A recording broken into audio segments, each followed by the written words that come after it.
মাননীয় সদস্য শ্রী শৈলেন্দ্র চন্দ্র নাথ উনি একটা প্রাইভেট মেম্বার্স রেজলিউশন এনেছেন এবং উনি যেটা এনেছেন আমি সমর্থন করছি। এইটাকে একটু প্লাস্টিক সার্জারি করে আর একটা কায়দায় জাস্ট নাকটা একটু লম্বা ছিল থেকে একটু কেটে টিপড়ার মতো করে দেখানোর চেষ্টা হয়েছে এবং প্লাস্টিক সার্জারি করে এটার একটা পয়েন্ট পেয়েছি। অলমোস্ট সেম সীতা ও গীতা ফিল্মে দেখেছি, সীতাও হেমা মালিনী, গীতাও Hema Malini, it is almost the same. দুইটা রিজলিউশনকে আমি সমর্থন করছি।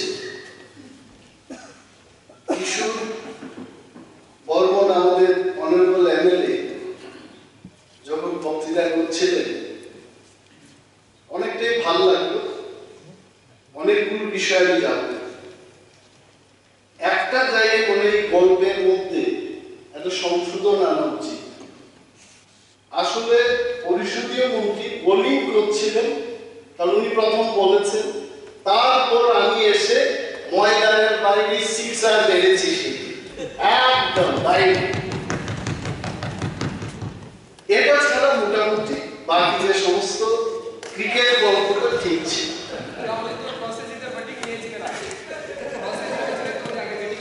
আরো একটা জিনিস হলো যে এই যে কমিউনিস্ট, বীর সাভারকার, তারপর বিজেপির আইডিওলজি, কমিউনিস্টরা কোথায় ছিল, এই আলোচনার ফাঁকে কিন্তু ত্রিপুরা রাজ্যের দেখা ফিনিশ। আমি জানি না এই হাউসের মধ্যে ওই গ্রাম্য বাংলায় একটা কথা আছে, কি বলে এটা, পাতা পুতা ঘষাঘষি মসজিদের কাম শেষ। এই ডাকাতদের অবস্থা শেষ। My focus is only backing. আমি আসলে বলতাম না, আমি জাস্ট দেখছিলাম যে কি হচ্ছে, কে কি বলবে, সবটাতেই বলা এটাও ঠিক। আমি মাননীয় মুখ্যমন্ত্রী কবে আসবেন এটা অপেক্ষা করছি, বিকজ মুখ্যমন্ত্রী এখানে 1000 মন্ত্রী থাকতে পারে, that is not equivalent to one chief minister. এটা আমাদের বুঝতে হবে। সো মাননীয় মুখ্যমন্ত্রীর উপস্থিতি এই হাউসের মধ্যে it has great importance to me. আমার কাছে আমি জাস্ট হাইলাইটের জন্য বলছি, মাননীয় মুখ্যমন্ত্রীর কাছে আবারও আমি এটা বলছি যে আমাদের মিউজিক কলেজ, ত্রিপুরার যে একটা মিউজিক কলেজ আছে যার নাম শচীন দেববর্মন সরকারি সঙ্গীত মহাবিদ্যালয়, উত্তর পূর্বাঞ্চলের একমাত্র সঙ্গীত মহাবিদ্যালয় এবং এর অনেক নাম ছিল, সুনাম ছিল। বর্তমানে আমার মনে হচ্ছে এটা ধীরে ধীরে এটার যে সুনাম, এটা আমি বলছি না যে শেষ হয়ে যাচ্ছে, বা আমাদের এখানে নজর দেওয়া উচিত। 2008 সালে 24 সালে কি হয়েছে, ফাইন্যান্স ডিপার্টমেন্টের অনুমোদনের জন্য প্রায় আমাদের মিউজিক কলেজ থেকে মোর দেন 1000 স্টুডেন্টস তারা সেখান থেকে ডিগ্রি লাভ করে, অনেকে নেট, পিএইচডি ইত্যাদি আরো বেশি ডিগ্রি লাভ করে তারা বসে আছে। আমি যতটুকু জায়গায় খবর নিয়েছি, আরটিআই করেছি, অ্যাসিস্ট্যান্ট প্রফেসর পোস্টে 5 নাম্বারস এখন শূন্য পদ আছে। ডাইরেক্ট রিক্রুটমেন্ট ইনস্ট্রাকশনের শূন্য পদ 12টি। এবং রাজ্যে জানেন যে এই নেট পিএইচডি করা, পিএইচডি করা আমিও করতে পারি। I had a big dream of doing PhD. এককালে যেমন আপনি ডেন্টাল সার্জারিতে ডিগ্রি এবং মাস্টার ডিগ্রি করে ডক্টর লিখছেন, আমার ইচ্ছা ছিল যে আমার নামের আগে ডক্টর অনিমেষ দেববর্মা লিখুক পিএইচডি করি, কিন্তু পারলাম না, সেটা আর হবেও না। এবং নেট পিএইচডি করে সঙ্গীত এই বিষয়টি নিয়ে more than 50 students are there in Tripura. এবং এই সচিন দেববর্মন সঙ্গীত মহাবিদ্যালয়ে you will be surprised, honorable CM, যে মাত্র 3 জন অ্যাসিস্ট্যান্ট প্রফেসর দিয়ে এই কলেজে পঠন পাঠন হচ্ছে। পঠন পাঠন মানে কি? সঙ্গীত কিভাবে গাইতে হয়, আমাদের মাননীয় সদস্য কিশোর বর্মন বলছিলেন, সেও গান করে, কিন্তু classically he is not trend. আমার সামনে একজন মাননীয় মন্ত্রীও গান করে, বাউলের গান করে, উনিও কিন্তু ক্লাসিক্যালি ট্রেন্ড না। সেদিন বাউল সঙ্গীত নিয়ে উনিও বলেছেন যে পিটা খাইবার কিছু কইতে পারতাম না, something like that he said.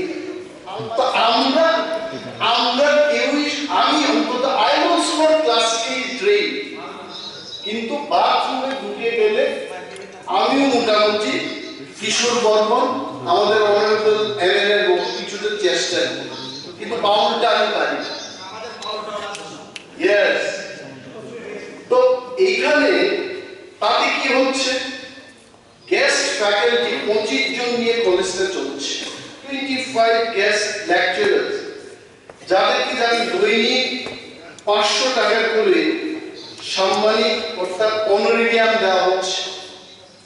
এবং আমি জিজ্ঞেস করেছি আপনারা কয়টা ক্লাস পাচ্ছেন, বলছে আমাদের আর কত, অ্যারাউন্ড সে 10 থেকে 12টা ক্লাস পাই আমি এভরি মান্থ।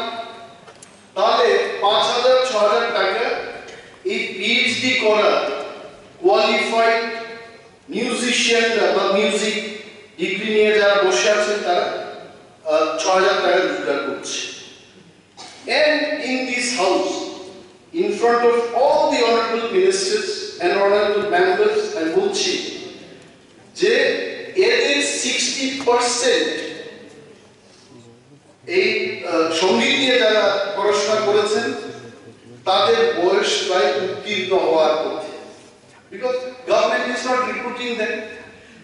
আমার দাবি না এটা, I have nothing to demand, but they told me আপনি হাউসে ডিমান্ড করুন, যেহেতু সরকার আমাদেরকে এই বছর বা গত বছর চাকরি দিতে পারেনি, তাদের বয়সের যে মেয়াদটা আরো 5 বছর বৃদ্ধি করা। By then you can take the decision to recruit them. যা শূন্যপদ আছে এখানে রিক্রুট করার ব্যবস্থা করুন। আরো একটা চিঠি পেলাম, যেটা আমার উদ্দেশ্য নয়, এটা মাননীয় মুখ্যমন্ত্রীর উদ্দেশ্যে, আমাদের রাজ্যের বঞ্চিত কিছু, জাস্ট টু হাইলাইট, 30 বছর ধরে family welfare and preventive medicine ডিপার্টমেন্টে কাজ করছে আমাদের কিছু সংখ্যক কর্মচারী, যদিও এটা শূন্য পদের ব্যাপার। 25 of them 30 বছর কাজ করার পর মাল্টিপারপাস ওয়ার্কার থেকে মাল্টিপারপাস সুপারভাইজার হওয়ার কথা, none of them, তাদের একজনও সেই প্রমোশনটা পায়নি। এবং I have a copy of that letter, that application, that plea, যারা বঞ্চিত মাননীয় মুখ্যমন্ত্রীর উদ্দেশ্যে তারা লিখেছে, এবং তার একটা কপি আমার কাছে আছে। এবং এটা কোনো বাদ বিতণ্ডার জন্য নয়, তর্কের জন্য নয়, I am just trying to ventilate the problem of those বঞ্চিত people to the honorable CM. আমি আবারও রিপিট করছি, আমি ধন্যবাদ জানাই মাননীয় অধ্যক্ষ মহোদয়কে, আপনি আমাকে বাঁচিয়েছেন আজকে। Really, I am telling you, I am so thankful to you. যে এসপিটিটি ব্যাকআপ F1 এর তারা কি বলছে জানেন?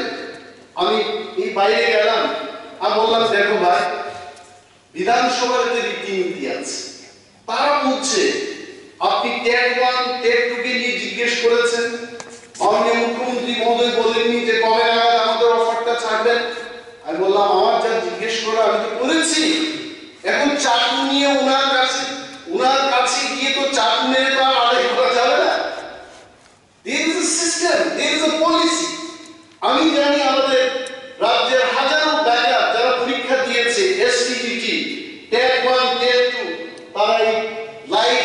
একই কাজ দেখছি। আমি ক্ষমা চাই আপনাদের কাছে, আমি জিজ্ঞেস করছি সরকারকে, জিজ্ঞেস করছি মাননীয় মন্ত্রী মহোদয়কে জিজ্ঞেস করছি যে এইগুলো আমার বিটা হচ্ছে যেহেতু শূন্য পদের ব্যাপারটা এসছে, don't try to create new things.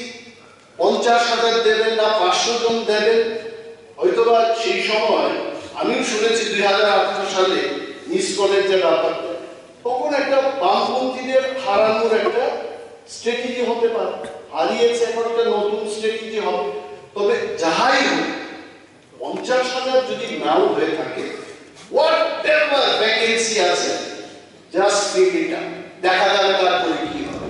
আর 50,000 চাকরি দেওয়া, আই ডোন্ট নো, আমি বলতি হাউসে বলবো, আমাকে যদি বছরে 50,000 চাকরি দেওয়ার নাম করে কেউ মন্ত্রী বানায়, আমি বলবো এই মন্ত্রীদের আমার দরকার নেই, কারণ রাখবো না।